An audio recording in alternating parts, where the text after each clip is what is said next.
What do Muslims here in Minnesota think about Ilhan Omar?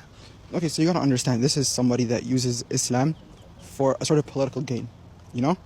She advertises as a Muslim, as a Muslim person that's helping the Muslim people in the community that she's representing. But we also see her upholding different views that are in conflict with core Islamic beliefs. Personally, and much of the community here would have that same agreement here. What is she saying that you guys don't agree with? Okay, first of all, when it comes to like LGBTQ people, we as Muslims don't believe any other person that's not any other person, no matter what they practice, should be held to a lower standard, should be given less respect. But in Islam, there's permissibility and there's not. We gotta keep in mind, you are not allowed to do certain acts, such as same-sex marriage, which she's in support for. You gotta understand, same-sex marriage is incompatible with Islam, no matter how much you twist it, no matter how much you can beautify it. In every way, the final word was sent from God, and that outweighs whatever political opinion that you may have, whatever bias that you may have. And she justifies same-sex marriage. That's a big sense of disagreement that we have. I mean, you gotta love this country. It's the greatest country in the world. Only in America can you be a congresswoman and start off making negative $45,000 is what you claim. And just 5 years in office, you're worth $30 million. Must be a beautiful thing, because that's the reality for Ilhan Omar. But I got a lot of questions, because the congressional salary is $175,000. So how are you worth $30 million in 5 years? And I notice a trend. A lot of you politicians got really rich over the last 4 years under the Biden administration. I wouldn't expect anything shady going on. Yeah. But I will say kudos to you. Very good for a person who reps Somalia even while she's in this country and condemns this country. I mean, she is the one who said white men are the biggest threat to America. Meanwhile, she's married to one when she's not married to her brother. Imagine when your own people actually, question your character. That's exactly what is happening with Ilhan Omar right now, with our own people actually not backing her, because you know how you do things. Your own people should be at the front line, actually backing your attitude, backing your art, backing literally everything that you do. But it looks like our own people actually do not want her either. Okay, with everything that is actually happening in the Somali community right now, and Omar has been on the front line of many of these things because of the call out that she has gotten from many Americans who is demanding, accountability from herself, from her companies, from, from just so many things, especially because she's a leader in coming from their community.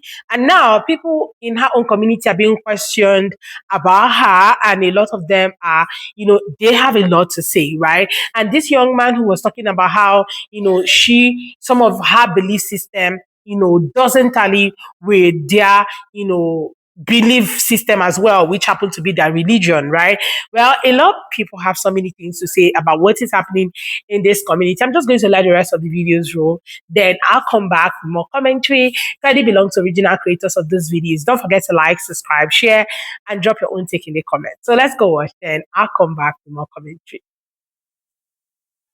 So Ilhan Omar is all over the news right now, and I definitely think we need to talk about it. In 2018, she became the first Somali American congresswoman, and her district soon became the epicenter of one of Minnesota's biggest fraud scandals ever. Hundreds of millions in taxpayer dollars vanished, and her net worth jumped from negative in 2019 to $30 million by 2024. Feeding Our Future, a Minnesota nonprofit, was supposed to feed children during the pandemic, but investigators uncovered major fraud. Millions in taxpayer dollars stolen through fake meal sites and fake paperwork. One site even claimed to feed more kids than the town actually had. But because of the high Somali population, anyone questioning the numbers was called a racist instead of actually being heard. Blind empathy and fear of being labeled racist let fraud thrive. Politicians often use our empathy to push programs funded by our money, programs that then get exploited for fraud, waste, and abuse. Conservatives who demand oversight get called heartless, but skepticism protects children, communities, and taxpayer money. This taxpayer money vanished, public trust collapsed, and then Trump called out the Somali community, and his words were harsh.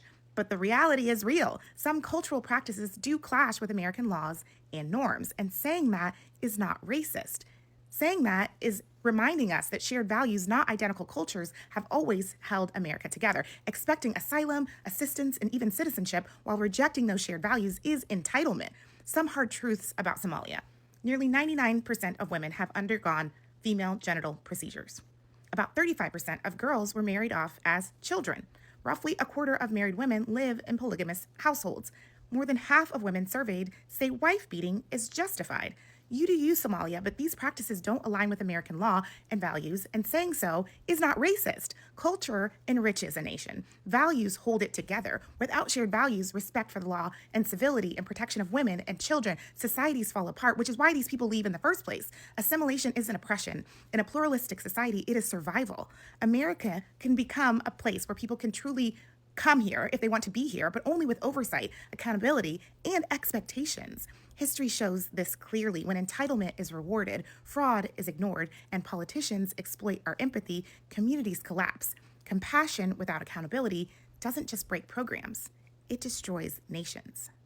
How did Ilhan Omar go from $65,000 net worth to a $30 million net worth in just 3 years? How does that happen? I think we all know the answer to that. Many just may not want to admit that, especially if you're on the left.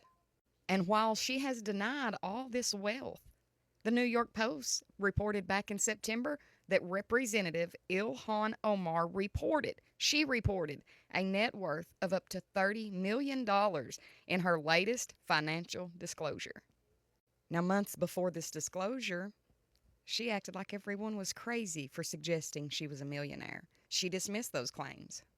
Now, according to her disclosure, it shows that her and her husband, Tim Minette, experienced roughly 3,500% increase in net worth last year. That's wild, especially since it's all came out about the Somali fraud scheme. What are your thoughts? Where do you think Omar got all that money? Let me know in the comments below. You all have a wonderful day. God bless you. You know what makes me actually what makes me question some things, right, about that is happening in this community is the fact that many of them require people to switch from who they are to them. You came all the way from Somalia, escaping whatever situation that was in your country, coming to another man's country, and now you're like imposing them to be like yourself, act like yourself, you want them to be like you. Like, it's actually very funny. Most of these videos that we all watch, we might be seeing it as if it's just normal, but apparently it's not actually a normal thing. You don't leave your country where you're fleeing a situation and got a country that actually accepted you in, and the only thing you could do is to pay them back the way you are paying them back. I doubt if anybody does that in Somali that they are actually going to also be fine, right? You might also get deported because you don't come all the way and bring in your own culture and enforcing, people to, take over, enforcing Sharia law on people, enforcing like your belief system on people. And to think that these people also do not want assimilation, like they have never assimilated with anybody. Like people have literally come out to call them out. And like, you guys have never assimilated with us, you guys do not want us, and now you're asking for help. And now you want us to come help you guys to do what exactly? These are questions that have been in the mind of people. People are wondering, like, we accepted you as a community. It was the taxpayers' money that they used to bring you guys in. And to think that a lot of them keep saying things like, oh, I came in here with just $5 and all of a sudden I became very wealthy just because of what? How? How are you able to become wealthy just with $5 that you came into the country without meeting help along the way in any way? Okay, there must be a way that you must have met, somebody trying to help you, to pull you through and all of that along the way. But a lot of them just keep saying, oh, I came in here with nothing. Black Americans have been there. White folks have been there. You guys are just lazy. You don't want to work. You don't want to do anything. In as much as you came in, you work, that does not mean that every other person is lazy or they decided not to do anything. They are literally working. Just now that the whole fraud thing is actually in the open now, okay, with all the things that people are talking about and all the investigations and all of that, I guess at this point I have to say you don't jealous what you don't know nothing about, because truly, okay, you cannot be jealous of somebody who is not working as hard as yourself. The question that people have been asking Somalis is, how are you guys working to make all the money that you're making? How are you guys able to get all this money? Where are you working? What kind of job are you doing? What kind of things are you running? Is that a big question to ask? I doubt, right? So this community, in as much as they came into the country, okay, fleeing whatever situation, it's also very important for them to know that assimilation is key. You cannot come in and decide to just be on your own, decide to just stay on your own and feel that every other community does not make sense. Yours alone makes sense. And when you have issues, you're expecting everybody to run around and support you. It doesn't always work like that. And I guess that's the reason why a lot of people are deciding to keep silent and watch you guys face your consequences. Because at the end of the day, they cannot, put their bodies on the line for any other person. I guess that's why many Americans are deciding to sit out and watch. Watch you guys face ICE, watch you guys face deportation, even though a lot of people are coming out. But so many people have decided to keep silent instead. And the leaders in the community, in this particular community, also need to speak out. Accountability is what people are looking for. I don't think anybody's asking for too much, but they are asking for accountability. You need to be accountable for everything. You need to say, okay, at this point, this is what happened. At this point, this is what happened.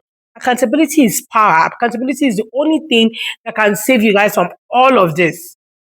So even if you're Ilhan Omar or whoever, who happen to be a leader, what people are looking for is accountability.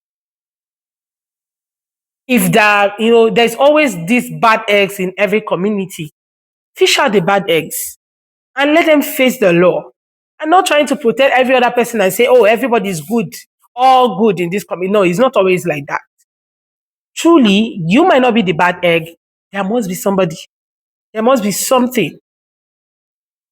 Anyway, guys, let me know what you all think about today's video in the comment. Let's have that conversation. Really belong to original creators of these videos. Don't forget to like, subscribe, share, and drop your own take in the comments. I look forward to seeing all of my next. Thank you so much, guys, for watching. Bye, guys.